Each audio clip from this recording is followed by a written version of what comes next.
Shalom, shalom, shalom. Nous sommes heureux de vous retrouver sur Happy Family. Par nos vidéos, nous partageons avec vous des enseignements, des astuces pour créer et maintenir la joie dans votre famille.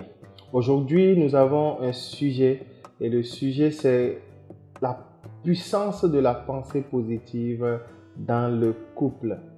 Dans notre précédente vidéo, nous avons souligné que pour réussir le mariage et vivre la joie dans le foyer, il faut croire en votre histoire. Il faut croire que c'est possible de réussir le mariage. Cela ne veut pas dire que vous n'aurez pas de difficultés dans votre foyer. Bien au contraire. Nous vivons de plus en plus dans un monde difficile, dans un monde stressant. Et les pressions diverses vont affecter votre vie et également vont affecter votre mariage. C'est pourquoi il faut, dans ce contexte, si vous continuez d'avoir des pensées négatives, vous allez aggraver ou accroître le stress dans votre famille. C'est pourquoi nous pensons qu'il est important pour vivre la joie dans votre famille de maintenir au quotidien des pensées positives. Pour plusieurs raisons. La première, c'est que les pensées négatives vont accroître le stress, vont affaiblir votre couple et vont enlever ou faire disparaître la joie dans votre famille. La deuxième raison, c'est que les pensées positives vont générer des résultats et des attitudes positives.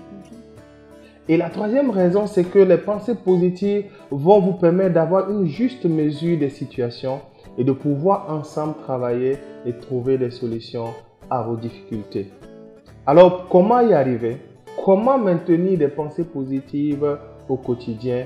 Nous avons pensé à 3 clés pour vous et nous pensons que cela va vous bénir avec cette vidéo. La première clé, c'est de garder une attitude juste pendant les moments difficiles. Cela consiste à ne pas paniquer. Ne paniquez surtout pas.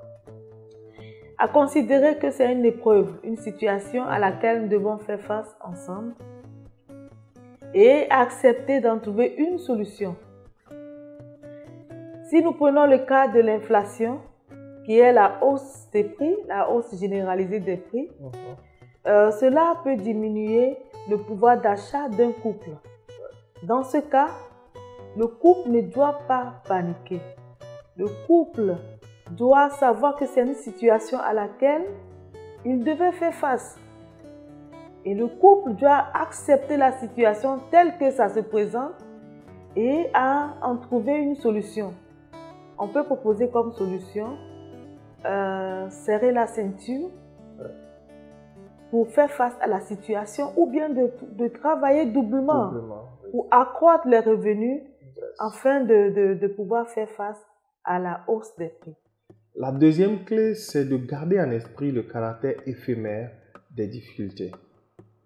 Lorsque les difficultés surviennent, vous devez comprendre et accepter que ces difficultés viennent, mais qu'ils vont repartir. Les difficultés ne dureront pas toujours dans votre foyer. Tu peux dire Amen. Amen. Et nous avons l'habitude de les appeler des étrangers. Oui. Et comme des étrangers, nous ne leur donnons pas toute la place dans notre foyer. Ils viendront, mais ils partiront. Et nous devons garder en esprit que nous sommes dans la même équipe et nous devons donc travailler à ce que ces étrangers ne viennent pas briser la joie de notre foyer. Ces étrangers ne viennent pas détruire l'intimité du couple.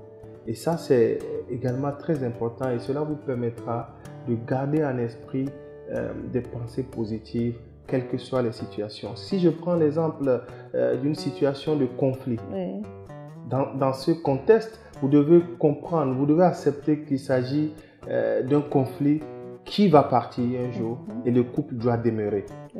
Les conflits viendront, mais le couple doit demeurer et donc le couple doit travailler ensemble pour faire partir l'étranger des conflits. Et puis nous pouvons aussi démontrer de l'amour à notre conjoint pendant ces moments difficiles, pendant ce temps de conflit. Très important. Nous devons démontrer à notre conjoint combien de fois nous l'aimons et combien de fois nous sommes prêts à faire des sacrifices pour lui. Et à travailler ensemble justement pour pouvoir résoudre le conflit. Et ça fait 2 clés. La troisième? La troisième clé, c'est de ne pas prendre des décisions cruciales en pleine tempête. C'est très important à noter. Ici, nous voulons désigner par tempête les conflits, comme on vient de le dire, la perte d'emploi, une maladie subite, les problèmes avec les beaux-parents. Et dans ces cas, nous ne devons pas prendre des décisions cruciales. Nous devons garder le sang-froid, avoir confiance en Dieu et chercher à stabiliser les choses avant de prendre une décision. Et vraiment, c'est important parce que nous avons une famille. Dans un couple, il y a les parents, il y a les enfants. Si nous prenons le cas de la perte d'emploi, nous devons, dans ce cas, s'il y a une perte d'emploi, nous devons garder le sang-froid. Toujours. Tourner nos regards vers Jésus, notre Sauveur, notre Dieu, qui peut nous donner encore d'autres travail.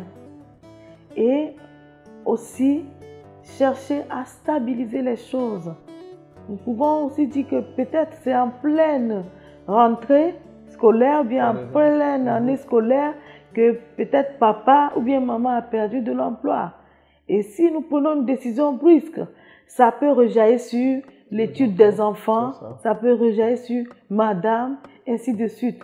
Alors si nous gardons le sang-froid et si nous mettons notre confiance en Dieu, Dieu qui dit de ne jamais nous inquiéter, il pourvoira à tous nos besoins. Amen.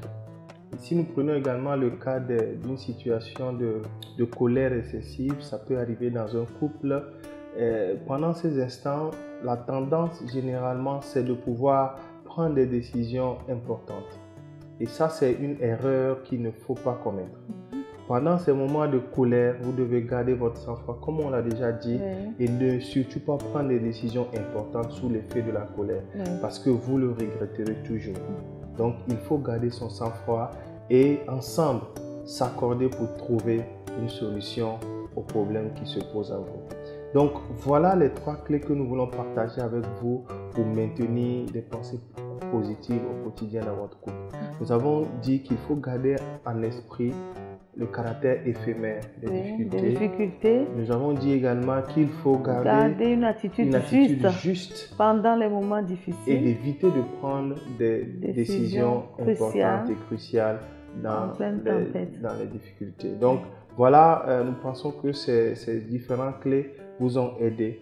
Ce que vous pouvez retenir, c'est qu'il faut toujours avoir des pensées positives et votre couple pourra vivre la joie en permanence. Même dans les moments difficiles.